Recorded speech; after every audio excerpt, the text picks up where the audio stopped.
Bien, doctor, antes que nada, muchísimas gracias por su participación en esta conferencia de la segunda cohorte del Diplomado de Mediación y Resolución de Conflictos organizado por la Universidad UTCD. Quiero dar una pequeña presentación de la doctora Inés López de Sugasti, quien es la rectora de la institución. Doctora Inés López, le escuchamos.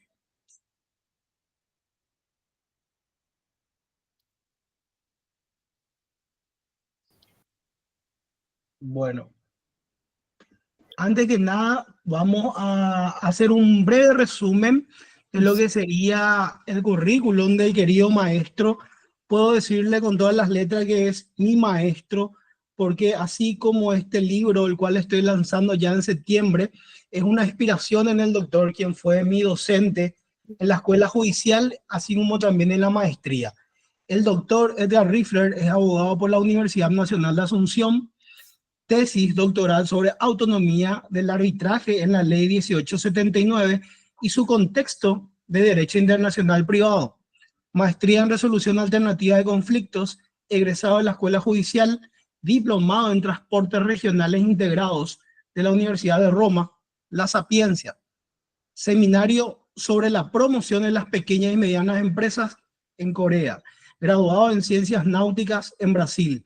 Contratación, litigios transfronterizos y arbitraje internacional.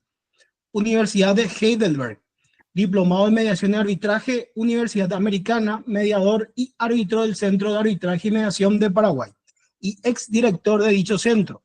Asimismo, tiene muchos cursos que ha participado, en el cual fue conferencista y congresos sobre derecho civil y comercial, así como en el derecho penal, profesor de la Universidad Nacional de Asunción, en la Cátedra de Derecho Internacional Privado, docente en la Escuela Judicial, autor de obras jurídicas, artículos para revistas y obras colectivas, miembro del Colegio de Abogados y miembro por Paraguay de la lista de árbitros para el Tribunal Arbitral Ad Hoc, de acuerdo al artículo 11.1 del Protocolo de Olivos. Doctor, nos permitimos tomar un pequeño resumen del extenso currículo que tiene usted. Entonces me tomé el atrevimiento de hacer eso. Antes que nada, doctor, quiero interrumpirle antes de darle el paso a usted para que pueda brindarnos y desarrollar lo que sería la mediación a través de sus palabras.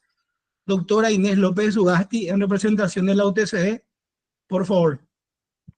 Buenas noches, bienvenido, doctor Riffler. Realmente un currículum, una historia de vida en lo personal y profesional muy fructífera. Es un honor. Yo traigo el saludo del Consejo Directivo de la Universidad Técnica de Comercialización y Desarrollo. También somos asociados y estamos agrupados en la Asociación Paraguaya de Universidades Privadas. Hemos cursado la invitación a las universidades amigas. Y bienvenido a este espacio, doctor, y buen aprovechamiento del tiempo. Siempre hay un espacio para poder seguir aprendiendo. El aprendizaje es para toda la vida. Bienvenido, buena suerte. Muchísimas gracias.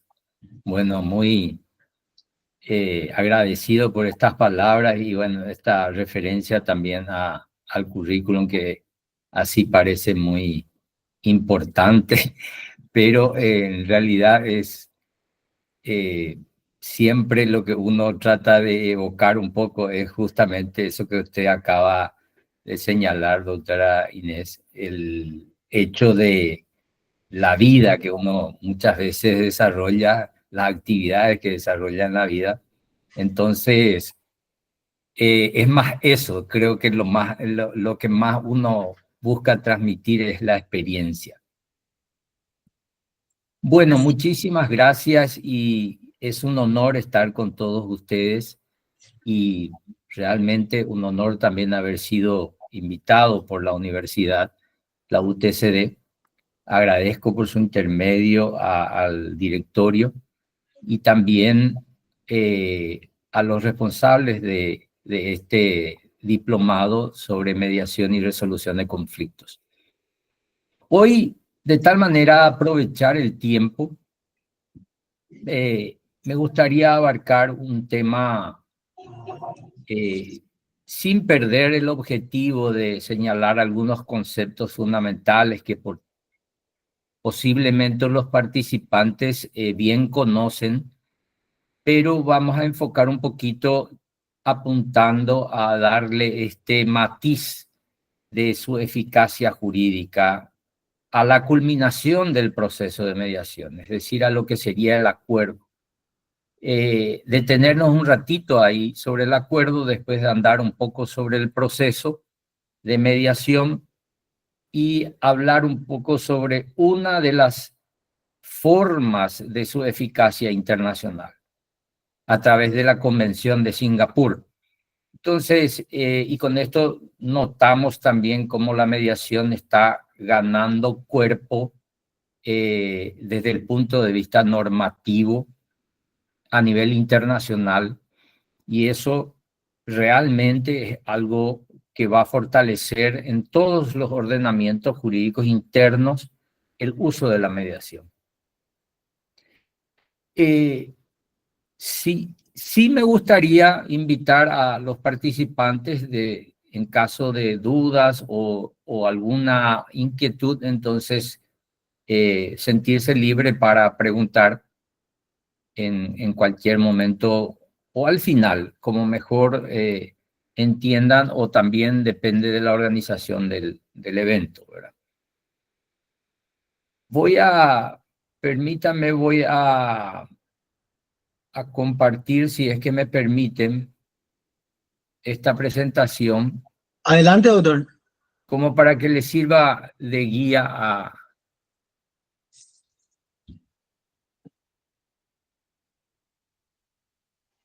Siempre yo digo que lo audiovisual es como que tiene más efecto muchas veces en retener la idea.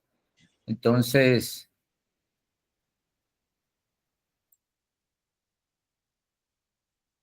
bueno, creo que se ve ahí, se ve bien, ¿verdad? Perfecto, perfecto, doctor. Bueno, el título es esto, ¿verdad? Eficacia jurídica en el plano nacional y en el plano internacional. Posiblemente en el plano nacional todos conocen la eficacia que puede tener, pero aún así vamos a volver a señalar un poquito. Y un segundito porque no estoy logrando... Pasar, doctor. Sí, avanzar. Si lo quiere hacer en forma manual, doctor, con el clip que está hacia la mano izquierda, sin ningún inconveniente, en caso que no salga la presentación.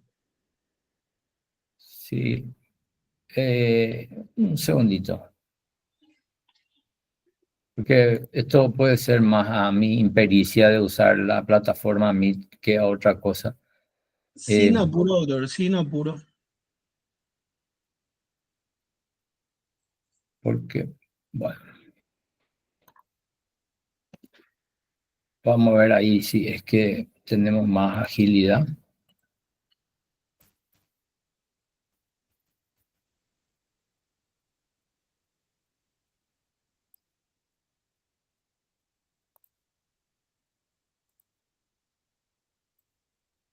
Bueno.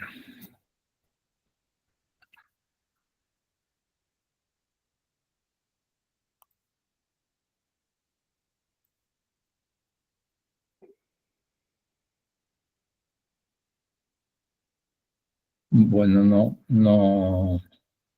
Y en la presentación, doctor, donde está bajito.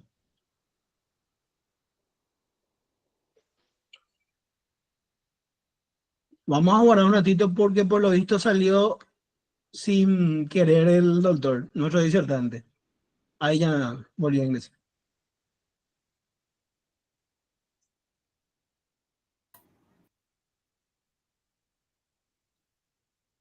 Estoy tratando de ver si es por la configuración acá o es... Sí.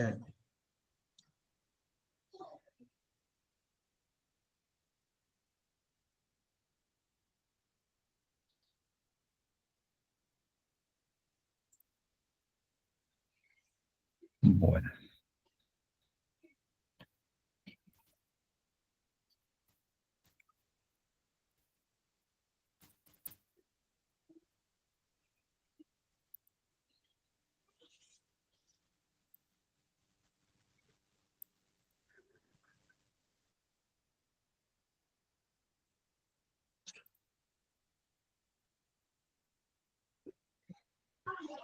Bien. Vamos a tener que, mientras voy hablando, porque no, ninguno de los mecanismos me está... Doctor, de tu nombre hacia tu mano izquierda, abajo mismo yo creo que es el dispositivo para que haga presentación.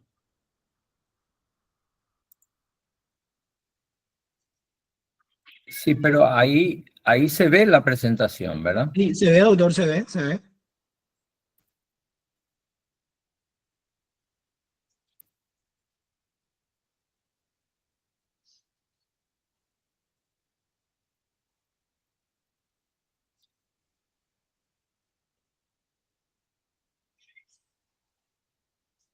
Qué increíble.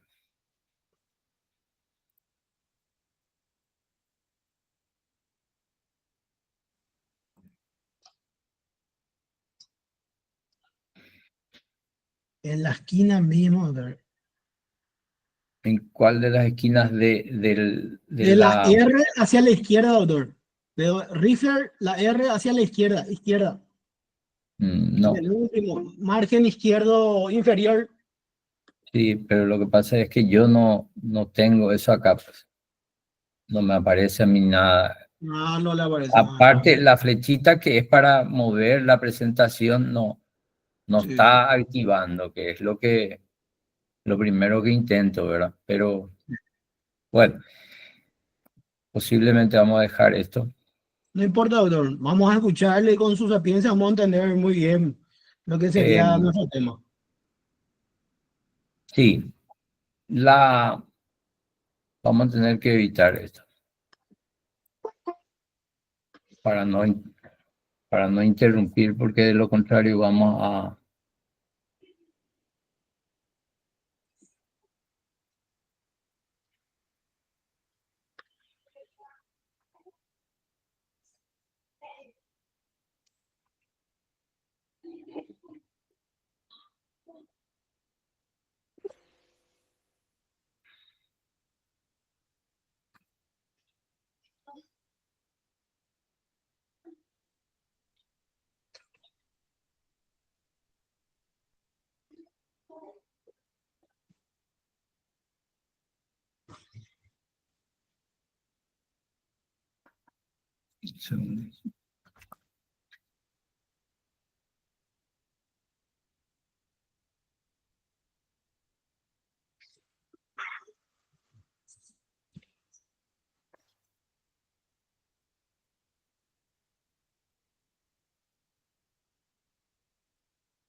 Bueno, a mí me gustaría comenzar con la definición que hace nuestra ley. En el artículo 53 de la ley tenemos la definición. Y dentro de la fórmula, que posiblemente es una fórmula muy exitosa comparado con las legislaciones de otros países, nuestra ley adopta una definición muy práctica. Habla de mecanismo voluntario, dice la ley, donde además de eso habla de que el mecanismo está orientado a la resolución de conflictos. Dice orientado, no dice que resuelve conflictos, como muchas veces se dice mecanismo de resolución de conflictos. En este caso la ley nuestra dice orientado a, es decir, que busca la resolución de conflictos. Y esto es ya un aspecto técnico muy importante, porque ya está señalando de que hay un proceso, cuando dice gestionan por sí mismas, las partes gestionan por sí mismas, Pero por otro lado, la sola referencia a mecanismo está haciendo referencia a un aspecto práctico, un aspecto, digamos, de proceso, de un trámite que tenemos que hacer en esta negociación, en esta conversación entre las partes y el mediador a los efectos de buscar la solución al conflicto. Es decir, la ley ya está señalando el aspecto esencial que es el proceso. Este proceso, que muchas veces cuando decimos proceso en mediación no tenemos que confundir con proceso judicial o proceso arbitral o proceso litigioso, sino que es simplemente proceso desde el punto de vista de que es un método ordenado para realizar algo. En este caso, el debate, la conversación para tratar los diferentes intereses que afectan a las partes. Y estos intereses son los que conforman el conflicto. El conflicto está, digamos, afectando a las personas involucradas porque estos intereses son antagónicos en principio. Si no están de acuerdo respecto a cómo cada uno ve la afectación de sus intereses debido a un hecho determinado que ocurrió para ellos, ¿verdad? Entonces, este aspecto de la ley nos permite a nosotros quitarle la mayor ventaja posible, porque el hecho de tener esa orientación nos da también la flexibilidad, la posibilidad de establecer el procedimiento en sí, es decir, de darle toda la amplitud a este proceso que vamos a ver en breve cómo se desarrolla. Y este proceso podemos a su vez flexibilizar, disminuir o aumentar la intervención del mediador en este proceso. Y ese aumento o disminución de la intervención del mediador es algo que atañe a las partes, es decir, a los mediados. Los mediados pueden darle mayor o menor intervención al mediador. Todo eso está saliendo de esta orientación de la ley, pero al mismo tiempo ya conjugando con otros aspectos del ordenamiento jurídico, que es la bien conocida autonomía privada, que se desenvuelve en el ámbito del derecho civil a través de la autonomía de la voluntad. Es decir, artículo 9 de la Constitución nuestra, que establece que nadie puede ser obligado a hacer aquello que la ley no obliga, pero al mismo tiempo está estableciendo también este marco de libertad, permitiendo hacer todo aquello que la ley no prohíbe. Este marco de autonomía privada es un marco realmente muy extenso. Desde luego, y esto vemos en el Código Civil, cuando dice el artículo 669, los interesados pueden reglar libremente sus derechos mediante contratos, observando las normas imperativas de la ley. Ese es el límite, evidentemente. Es decir, aquellas normas que son imperativas o no pueden ser disponibles para las partes. Entonces, este aspecto es muy importante porque nos da el ambiente jurídico en el cual vamos a realizar la mediación. Todavía hay más, pero ya estamos viendo de que estamos partiendo en un ámbito de plena libertad. Solamente con el requisito de observar las normas que son imperativas o normas de orden público, vamos a llamarle, para que sea más comprensivo, pero también más presente para nosotros el concepto. Entonces, este proceso, cuando habla de mecanismo, está diciendo también, y de hecho esa es una de las acepciones de la palabra, está diciendo que son medios prácticos. Es decir, ya esa propia palabra nos está diciendo que no estamos hablando de un sistema procedimental tasado, regulado por la ley, como sería el proceso judicial. ¿Mm? Entonces, esto es muy importante porque quiere decir, y esto vamos a solamente señalar, no vamos a entrar en esa parte, la ley le está permitiendo a las partes establecer el propio marco en el cual van a negociar, el propio reglamento, vamos a llamarle así. Desde luego que si desarrollamos mediación en el marco de una institución, sea pública o privada, vamos a estar sujetos al reglamento de esa institución. En el caso, va a depender también de si ese reglamento permite a las partes apartarse o agregar o quitar del reglamento determinados aspectos o no. Entonces, si tomamos, por ejemplo, como referencia el reglamento establecido por la Corte a través de las acordadas, entonces estaríamos hablando de un reglamento rígido, un reglamento donde no está permitiendo que aquello que está reglamentado sea modificado por las partes, lo cual no ocurre por lo general en el ámbito privado. La institución en el ámbito privado permite a las partes hacer un traje a medida y muy poco del reglamento no puede ser modificado. Es decir, por lo general la regla es de que sí se puede modificar o agregar. Bueno, esto es para partir de ahí, para comenzar. Entonces ya dijimos que es un método o es un mecanismo. Mecanismo es lo mismo que decir medio práctico o modo ordenado de hacer algo, y eso nos lleva al concepto de método. Entonces el método es tal porque no importa quién lo ponga en funcionamiento, siempre va a producir aquel resultado esperado, que es el debate o el examen o la discusión respecto a los intereses. Es independiente a los sujetos y al propio mediador. El método se desarrolla, es como hacer, yo suelo usar la metáfora, hacer una torta.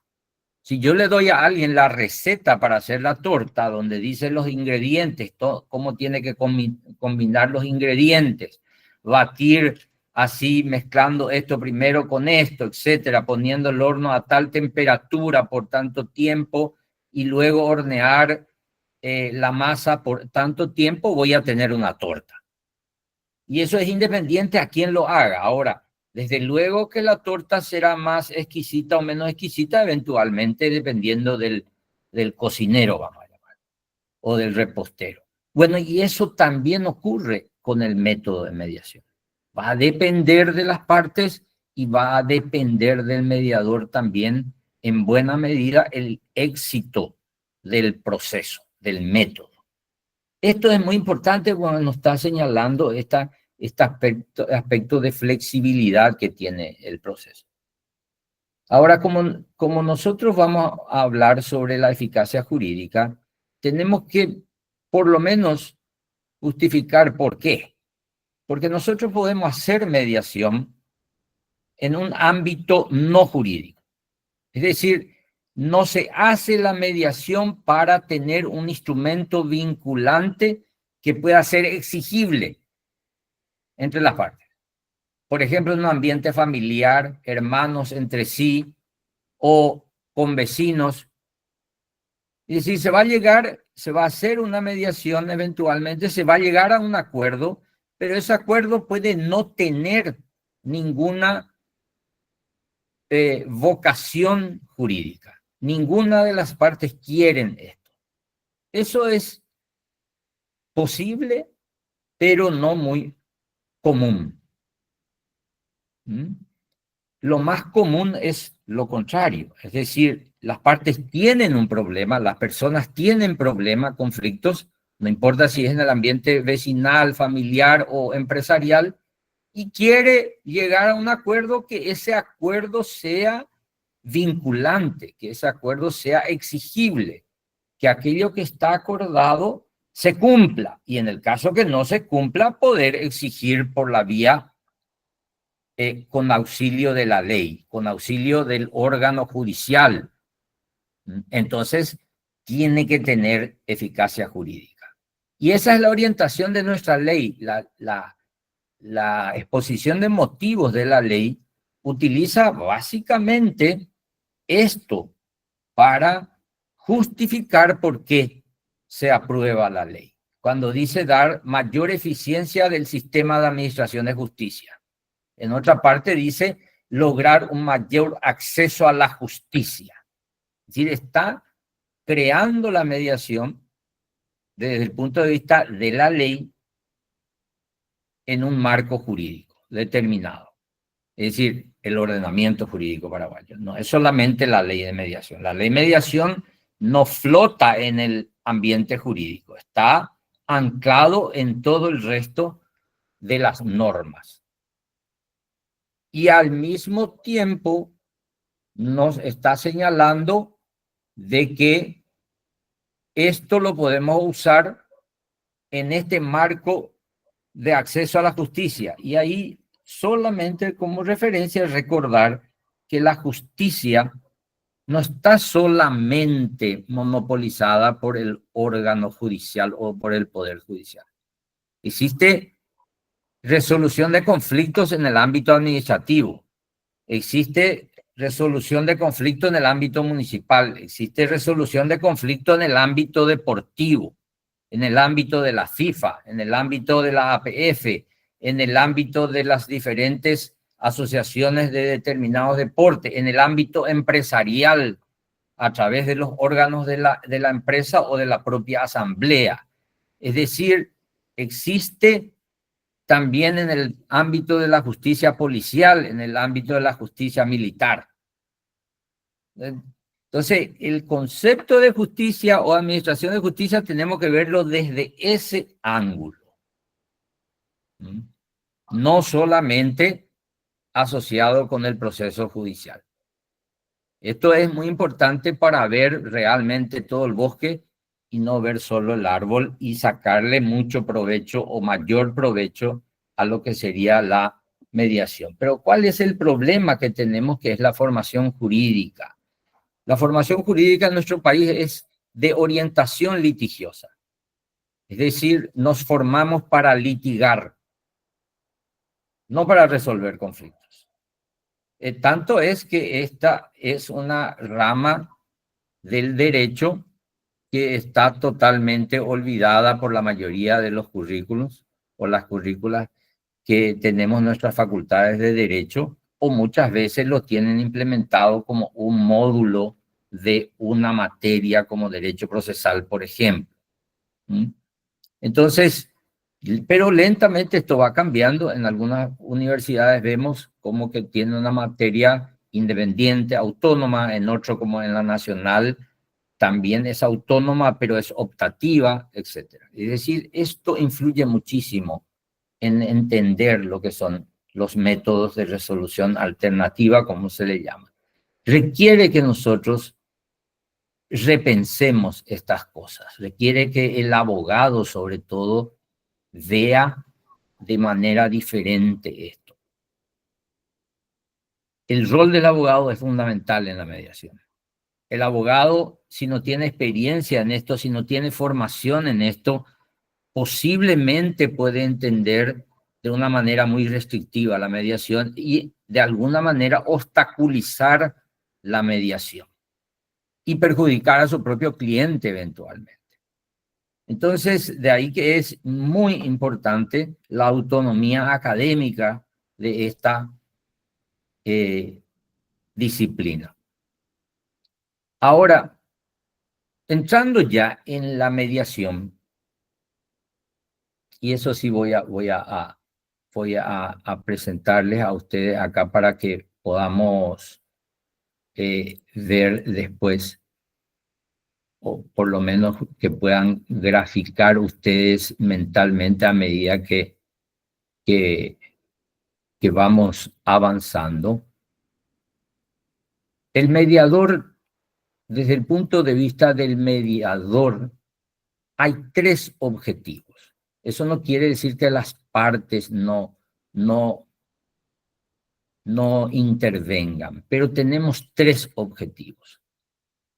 El primer objetivo es gestionar una situación de conflicto, es decir, gestionar el conflicto en sí, conversar sobre eso.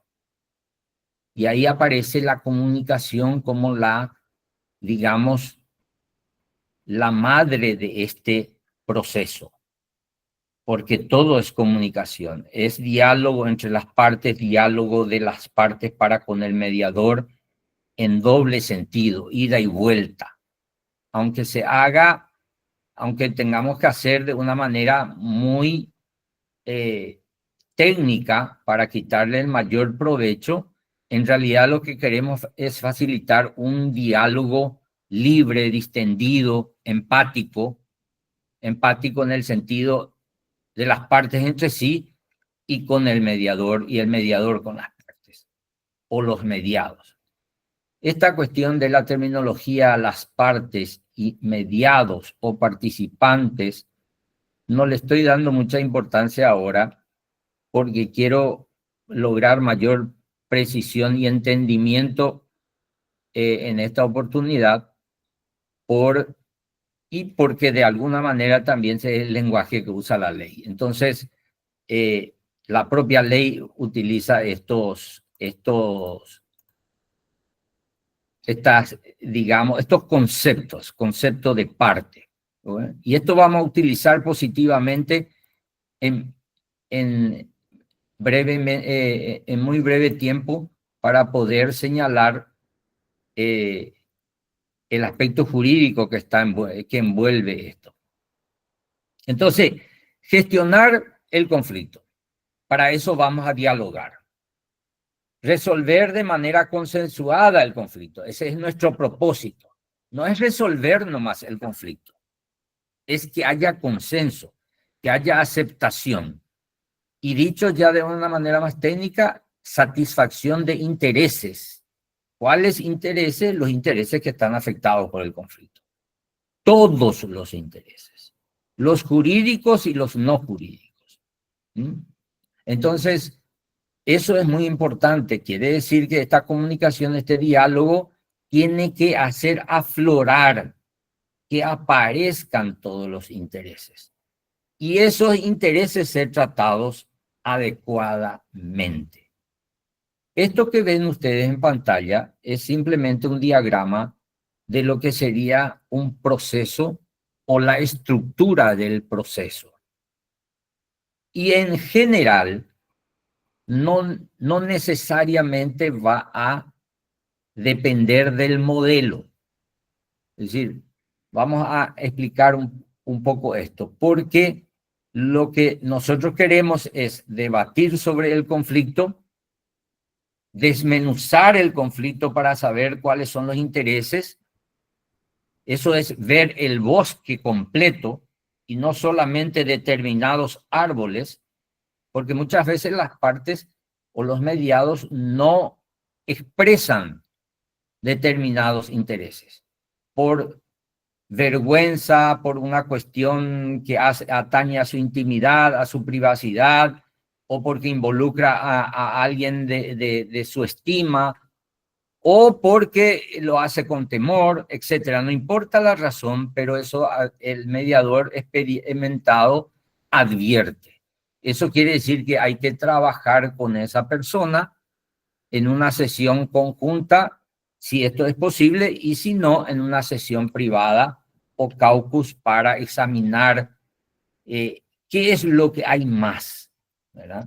Porque todo es relevante. Después vamos a ver cómo eso se filtra o se va examinando para ver qué es más relevante que otro, cuál es el grado de impacto que tiene sobre el conflicto, etcétera. La importancia que va a tener para el momento del acuerdo, etcétera. Entonces tenemos estos objetivos primarios que tienen que estar llevado a cabo por el mediador. Gestionar la situación de conflicto, facilitando la conversación, la comunicación, empática y constructiva, es decir, colaborativa. Ambas partes deben colaborar entre sí. Colaborar no quiere decir solamente ser amable, sino que permitir que el otro entienda lo que yo quiero expresar con palabras adecuadas, respetuosas, sencillas pero expresivas y persuasivas, inclusive, desde el punto de vista de cada uno, por supuesto, pero al mismo tiempo permitir esto mismo al otro. Ayudarle al otro a expresar lo suyo, a hacer saber, a hacer conocer, para que el otro, en este caso, yo entienda lo que el otro me quiere decir, desde su punto de vista. Y ahí viene la empatía, en el sentido, yo necesito entender el interés afectado de mi, digamos, compañero de conflicto, vamos a llamarlo así para graficar, de una manera desde su punto de vista. Me tengo que poner en sus zapatos, no ver el interés afectado de él desde mi punto de vista, porque esto va necesariamente personalizar de mi realidad y de mis intenciones, de mis ambiciones. Entonces yo tengo que ver desde el lado del otro, después veré si esto para mí es aceptable, no es aceptable, tenemos que conversar más, etc. Bueno, y este ambiente es el que tiene que estar creado por el mediador. Entonces no se trata solamente de conversar, se trata de construir a través de la comunicación. La comunicación es va y viene. Esa flecha que ustedes ven del lado izquierdo, la flecha larga, está representando la comunicación que se da, que va y viene en todo el proceso. Ahora veamos cómo. ¿Cómo comenzamos la mediación? La mediación comenzamos, desde luego, el mediador recibe a las partes, saluda, le invita a sentarse. No vamos a hablar del ambiente, esas cosas. Le invita a sentarse. Luego él hace saber, comunica de una manera tranquila, pausada, sencilla, lenguaje claro, nada recitado, de que va a explicar en qué consiste la mediación y las reglas a las cuales va a estar sometida la mediación y qué es lo que se busca, cómo se busca y qué es lo que se va a lograr eventualmente con el acuerdo. Y comienza a hacer lo que llamamos o conocemos como el discurso de apertura o la declaración inicial del mediador, donde va a explicar en qué consiste la mediación. Va a explicar cuál es su rol como mediador, cuál es el rol de las partes. No tiene que decir como un recitado, yo soy un tercero neutral que no tiene poder de decisión. Eso dicho de esa manera, posiblemente a la mayoría de las personas, es como que no le dije nada. Entonces no puede construir de esa frase recitada todo lo que está implícito ahí. ¿Qué es tercero neutral? ¿Qué quiere decir? En los términos de la ley. En los términos de la ley, la palabra neutral quiere decir una sola cosa. Porque es un término que no usa en el resto del texto de la ley, lo usa una sola vez en la definición. Y tiene un propósito concreto, que es la de expresar que el tercero no tiene facultad ni dada por la ley, ni dada por las partes, de decidir sobre el conflicto, de decir quién tiene razón o no tiene razón, de decir cuál es la solución. Esa es la palabra neutral. No tenemos que confundir con imparcial, que es otro concepto que la ley lo usa más adelante y lo usa dos veces en dos planos diferentes en el artículo 65. Lo usa como condición interna del mediador. Dice, El mediador deberá ser persona de reconocida honorabilidad e imparcialidad, es decir, deberá ser. La persona tiene que ser imparcial. Y eso examinémonos nosotros, cada uno si somos imparciales. El ser humano casi por naturaleza es prejuiciosa. Y después en el mismo artículo más adelante dice, y su labor será la de dirigir libremente la mediación, observando los principios de equidad, imparcialidad y justicia. Y ahí aparece otra vez la imparcialidad, y ahí recién aparece la imparcialidad como función, que no tiene que favorecer ni a este, etc. Eso que ustedes ya conocen de imparcialidad. Ahí recién aparece el concepto de imparcialidad que se le exige, por ejemplo, al juez, al árbitro. No el primero, porque el primer concepto de imparcialidad en la persona, en su fuero interno, no le está exigido por ley al juez. Es la faz externa la que exige. Pero al mediador se le exige ambas. Entonces, separemos siempre el concepto neutral y entonces yo tengo que explicar eso a las personas. Entonces, después hablo de la confidencialidad, etcétera. Hablo de que podemos realizar las sesiones en forma conjunta, que lo podemos hacer en forma privada, y esas sesiones son normales, es propio del método de la mediación, etcétera, de tal manera que no les sorprenda si es que eventualmente el mediador les pide hacer sesión privada con uno. Es de mucha recomendación de que cuando el mediador haga una sesión privada con una parte, aunque no tenga nada que examinar o hablar con la otra parte, haga también con la otra parte una sesión privada, preferentemente casi de igual tiempo. Eso es parte de la estrategia para conservar este pie de igualdad y no generar suspicacias y temores en en la otra parte, etc. ¿Y qué decir ahí? Y simplemente puede felicitar, decir que está muy complacido con su participación y que está... ¿sí? Entonces transforma en un discurso, digamos, positivo. Bueno, ¿por qué debemos hacer esto?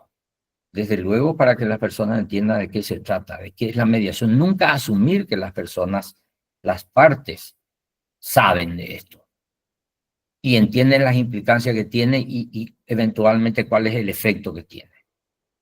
Tanto si hay proceso judicial o no hay. Eventualmente los abogados están familiarizados, pero ni aún. Vemos en mediación abogados que no tienen experiencia en esto. Entonces, pero nosotros hablamos a las partes.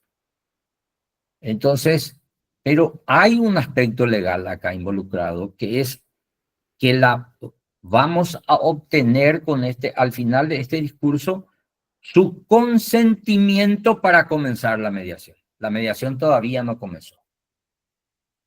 Yo estoy explicando todo esto para tener su aprobación, su autorización, su aceptación de comenzar la mediación.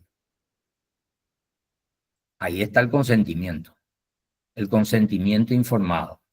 Y esto es un requerimiento porque si ustedes revisan el artículo 286 del Código Civil, establece las situaciones en que se va a considerar que la voluntad está viciada por error. Y una de ellas es que las partes o los sujetos intervinientes no conocen o no entienden la naturaleza del acto. Entonces, es muy importante este aspecto. Luego de tener el consentimiento de comenzar, entonces ahí comenzamos. Y ahí damos la palabra primero decimos quién quiere comenzar, o eventualmente ya vemos que alguien está muy impaciente, entonces le decimos, señor, ¿usted por qué no comienza? Y nos cuenta en qué consiste el problema o cuál es el motivo por el cual se solicitó la mediación, etcétera. Depende de la realidad del caso. No importa quién comienza. Acá no hay primero el actor o el demandante y después el demandado, o el querellante y después el querellado, ni ese tipo de cosas. No tenemos que evocar ese ambiente procesal en la mediación, ni usar esos términos. A partir de ahí ya es señor fulano, señora fulana. Igual trato para ambos. No a este decirle señor fulano y al otro decirle abuelita, su, porque es una persona mayor. No. Si yo le digo señor Pablo, entonces a la señora le tengo que decir, o al otro señor, señor Juan o señora Juana. Si uso el apellido con este, también el apellido con este. Y lo más recomendable es usar ese lenguaje de señor fulana, señor fulano. Señor. Entonces, escuchamos. Voy a ir rápido en esta parte para hacer hablar a este diagrama. Escuchamos entonces a las partes. ¿Qué es lo que estamos obteniendo ahí? La información del caso. Estamos entendiendo el conflicto. Estamos recibiendo datos respecto a los hechos y estamos recibiendo datos o informaciones respecto a cómo esos hechos afectan a esta persona, cómo se expresa la carga emotiva que pone, etc. ¿Cómo dice esa persona que le afecta? Y eso va configurando un entendimiento del problema, pero va configurando también la parte personal emotiva, que nos va a dar elementos después para examinar los intereses. Porque dentro de eso que se está contando están los intereses. Los intereses pueden ser relativos a emociones, a temores, a miedo de diversas índoles, a bienes. O concretamente yo quiero que este señor me pague 1 millón por tal cosa, por el daño causado, lo que fuese. Puede ser así de frío y de concreto. Después veremos si es eso nomás o qué motiva eso. Porque ¿qué son los intereses? La motivación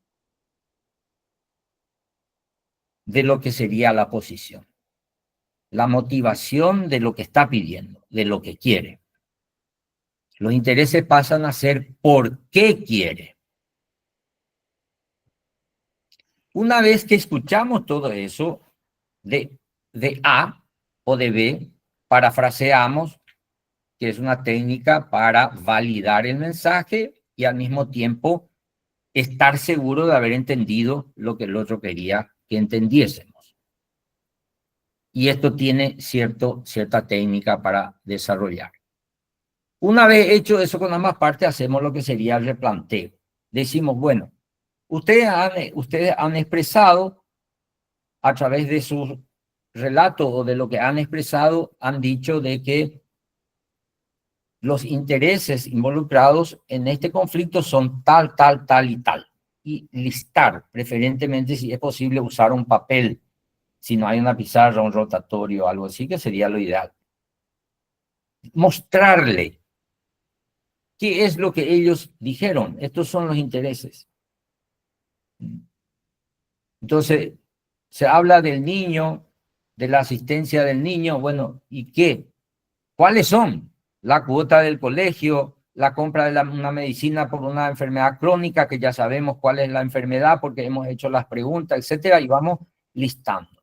Una vez que ellos validan esos intereses, ellos van a decir, sí, eso es lo que yo planteé, o va a decir, no, ahí está faltando tal cosa, y se agrega.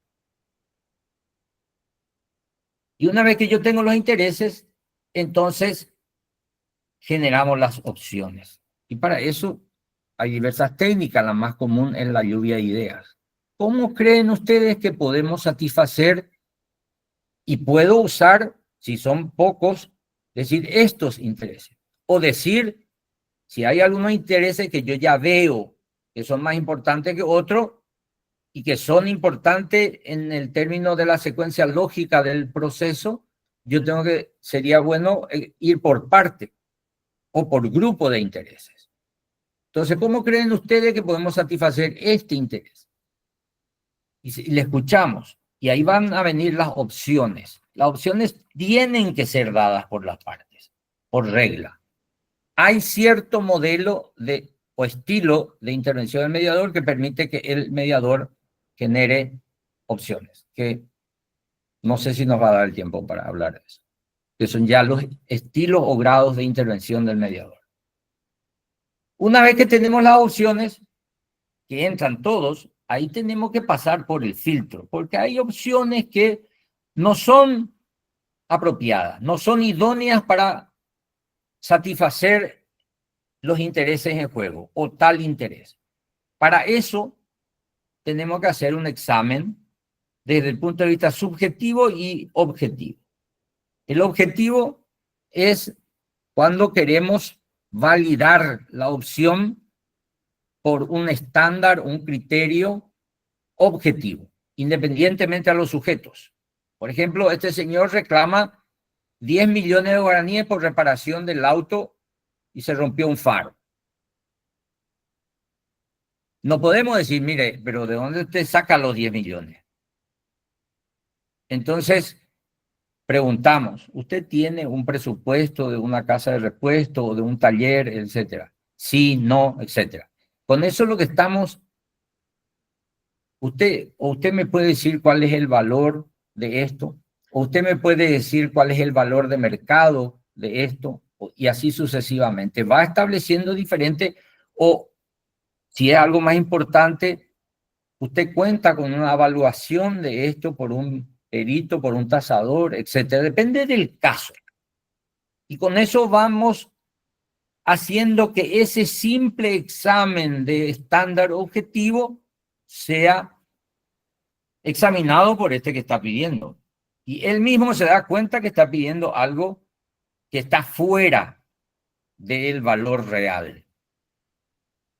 Y después entonces eventualmente veríamos si él no modifica eso, por qué está incrementando el valor de algo que eventualmente sale 2 millones o 3 millones, él está pidiendo 10. ¿Qué es lo que está detrás? Él puede decir que por la rabia, por esto, pero en ese momento no quiere decir delante del otro. Y lo subjetivo es que, por ejemplo, ¿qué haría usted en el caso de que no se resuelva este conflicto? Aquí. ¿Cuál es la opción que usted tiene? ¿O cuál es la alternativa que usted tiene fuera de esta mesa? Esa es la técnica de establecer el man y el pan. La mejor alternativa al acuerdo negociado acá en la mesa o la peor alternativa. ¿Para qué o por qué es importante esto? Porque en la medida que este señor o señora considere que fuera de la negociación tiene mayor opción, entonces él va a poner menos empeño en la mediación. Pero de repente él puede tener como mejor opción por una información equivocada. Usted se le puede hacer preguntas para que, como agente de la realidad, ¿usted habló con su abogado cómo los jueces normalmente fallan en este tipo de casos? ¿Usted examinó con su abogado cómo es, cuánto dura el proceso judicial de este tipo de juicio, etcétera? Entonces, va aterrizando algunas cosas. Bueno, entonces esas opciones así filtradas pueden convertirse en propuestas, que puede haber más de una. Estas propuestas son de vuelta examinados para ver si contiene todos los intereses fundamentales, recordando que ellos pueden renunciar a intereses de manera espontánea, pero nunca inducida, ni por la otra parte y mucho menos, desde luego, por el mediador. Y esa propuesta es la que vamos a convertir en acuerdo. Es decir, esa propuesta vamos a darle el ropaje, el lenguaje de un acuerdo vinculante, un acuerdo que va a tener efectos jurídicos, ya sea que haya un proceso o no. Esto, el acuerdo, es un acto jurídico. Es un acto jurídico y en consecuencia debe responder a todos los aspectos que la ley establece respecto al acto jurídico, respecto al sujeto, respecto al objeto y respecto a la forma. Entonces, respecto al sujeto, no solamente la capacidad, sino que la capacidad de obrar, sino que, por ejemplo, la capacidad de disponer. La capacidad de disponer del derecho. No puede acordar en mediación alguien que no tiene capacidad de disposición del derecho. Por ejemplo, una persona que dice que se obliga a tal cosa o de dar en pago su auto para reparación del daño causado por tal cosa, por incumplimiento contractual o cualquier cosa que sea extracontractual, pero si tiene una, por ejemplo, disposición judicial por el cual tiene una prohibición de grabar y vender. Entonces, es capaz de derecho, pero no puede disponer de ese derecho y en consecuencia ese acuerdo ya nace nulo. Porque así dice la ley. 1496. Entonces, además de la referencia a los actos jurídicos, el artículo 299. Bueno, todo eso es importante entender. Y en algunos casos, este acuerdo va a ser un contrato. Cuando hay en juego aspectos patrimoniales, será un contrato. Y más concretamente, será un contrato de transacción. En los casos donde son aspectos personales o derechos personales no patrimoniales, donde no se puede tener una obligación que pueda imponerle al otro, nace lo que se llama un acuerdo normativo o acuerdo que establece deberes. Son dos diferentes. Entonces, lo más común y lo más en términos de volumen es aquello que contiene un objeto o un contenido patrimonial. Y entonces eso técnicamente siempre será un contrato de transacción, aunque no lo advirtamos, no lo veamos así. Pero examinando la naturaleza de esto, esa es la que conviene porque es la que previó el legislador para instrumentar y darle la fuerza para tener efectos jurídicos debidos. Y entre ellos está la de ser ejecutable, que es muy importante cuando la mediación se refiere al ámbito extrajudicial.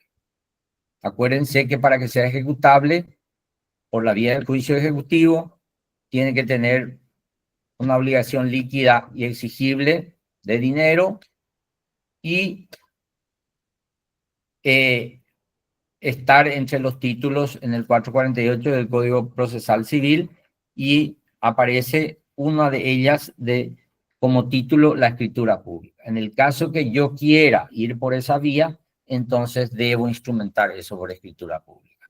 Y estoy convirtiendo ese acuerdo en un título ejecutivo. Si yo no lo hago así, yo, en el caso de incumplimiento, tengo la acción de demandar por incumplimiento de contrato por la vía ordinaria. Y si estoy dentro de un proceso, voy a pedir la homologación al juez, etc. Pero fíjense la naturaleza jurídica del acuerdo. Y esto es lo que es tomado en el ámbito internacional por la Convención de Singapur, aprobada por Ley 7393 del 23 de diciembre del 2024, recientemente aprobada.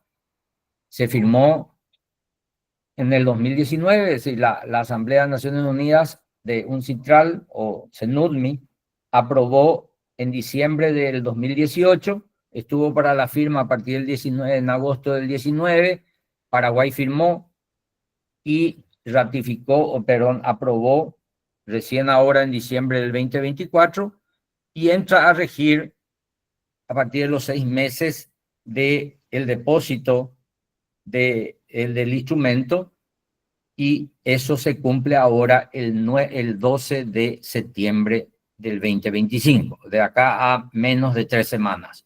Entra en vigor para Paraguay la convención. La convención, ¿cuál es su objeto?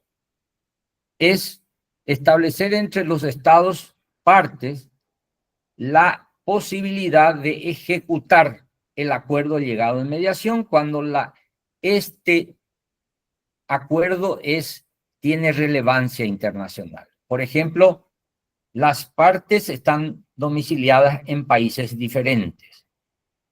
También en otras hipótesis, pero esa es la más común. Y como no tenemos tiempo, no vamos a entrar a eso. No se aplica la convención respecto a los acuerdos que se hacen en el marco de un proceso judicial, ni arbitral. No se aplica la convención para las materias familiares, no se aplica la convención para la materia laboral o de consumo. Es estrictamente comercial, es decir, patrimonial, que son los de mayor volumen. Pero establece un mecanismo que podemos ejecutar estos acuerdos de una manera simple. Queda sujeto la ejecución por el ordenamiento jurídico del lugar donde vamos a ejecutar. ¿Dónde vamos a ejecutar el acuerdo? En el país donde el deudor, es decir, la parte ejecutada, tiene bienes. Dentro de la realidad hasta hoy, solamente Brasil y Uruguay y Paraguay, acá de la región del Mercosur, tienen aprobado. Es decir, ya son parte de estos tres. En total son 19 países ya en pleno vigor la convención, a pesar de estar firmada por casi la gran mayoría de los estados. Pero van a ir adhiriéndose los demás, pero ya tenemos un instrumento que podemos hablar de internacionalidad de la mediación en otros planos, como en el ambiente familiar y compañía, pero eso es otro enfoque. Entonces, de esta manera nosotros vemos que esto, que podemos todavía añadir un montón de otros aspectos que tienen que ver con las técnicas, las herramientas que usamos, etcétera, y también con los grados de intervención del mediador que nuestra ley permite. Nuestra ley es amplia, no es restrictiva. Nosotros por la práctica le hacemos restrictiva, pero la ley no tiene ese texto, no debe ser interpretada así y tampoco tiene una vocación restrictiva. Todo lo contrario, todo lo contrario. Entonces, y como ejemplo, la expresión facilitativa o meramente facilitativa, que es la que usamos nosotros, ni siquiera aparece en la ley. La ley ni siquiera habla de facilitación, ni de facilitativa, ni cosa por el estilo. Entonces, es un mundo donde todavía hay mucho por decir y mucha riqueza que explotar. Así que la mediación realmente es una herramienta. Fíjense que la mediación es el método del diálogo y el acuerdo se instrumenta con otro. O sea, el acuerdo no es la mediación. El acuerdo es el fruto de la mediación. El fruto de la mediación es un contrato de transacción o un contrato técnicamente llamado normativo cuando no hay obligación. Es decir, cuando no hay una prestación exigida al otro o entre sí, sino deberes. Deberes que impone cierto comportamiento, pero que su infracción tiene otro mecanismo de exigibilidad. Y llegamos a nuestro tope horario y pido 1000 disculpas. Creo yo ser el responsable, no sé realmente por qué no pude hacer correr la presentación, pero hemos abarcado, digamos, muy brevemente este aspecto de su eficacia jurídica. Doctor, Más que nuevamente reiterarle el agradecimiento por la institución. Yo creo que nosotros como cursantes de este diplomado y siendo responsable con nuestra querida rectora, para nosotros es un honor en el cual usted pueda hablar de su experiencia, más de lo que usted sabe y conoce, más que todo lo que estamos aquí. Muchos somos alumnos suyos de la escuela judicial, muchos somos alumnos de usted en la maestría y mucho para nosotros usted es una inspiración con respecto a la mediación. Ya le hablo de mi cargo como mediador judicial en el Poder Judicial. Muchas Es gracias. una inspiración para todos nosotros como cursantes, ¿verdad? Le agradezco por su tiempo. El tema que usted tocó, que hoy es la eficacia jurídica nacional e internacional de la mediación, yo creo que los cursantes van a dar excelente desarrollo de tareas para que Qué puedan bueno. avanzar en el Classroom. Las despedidas de nuestra querida rectora con el querido doctor Rifler, doctora Inés López Ugasti. Un placer aprender para toda la vida. Y Qué como bueno. usted dijo, profesor, admiro su entereza, su experiencia y por sobre todo su calidad docente, la claridad de sus conceptos y cómo lo transmiten. Realmente un placer, profesor, y a las órdenes. Muchísimas gracias y nuevamente mi expresión de agradecimiento para toda la institución y sus directivos. El doctor Soto también, un especial gracias. Y a las órdenes, cuando ustedes digan. Igualmente. Muy Muchísimas amable. gracias, doctor. Estaremos visitándolo esta semana por su oficina, porque aquí con nuestra querida rectora tenemos un pequeño reconocimiento para que vaya sumando en su oficina, pero que esté algo representativo de la UTCD y que para nosotros es muy, pero muy valioso, que es adquirir conocimiento de una persona tan importante. Muchísimas gracias y buenas noches para todos. Buenas noches. Buenas noches. Hasta luego. Buenas noches. Buenas noches, gracias.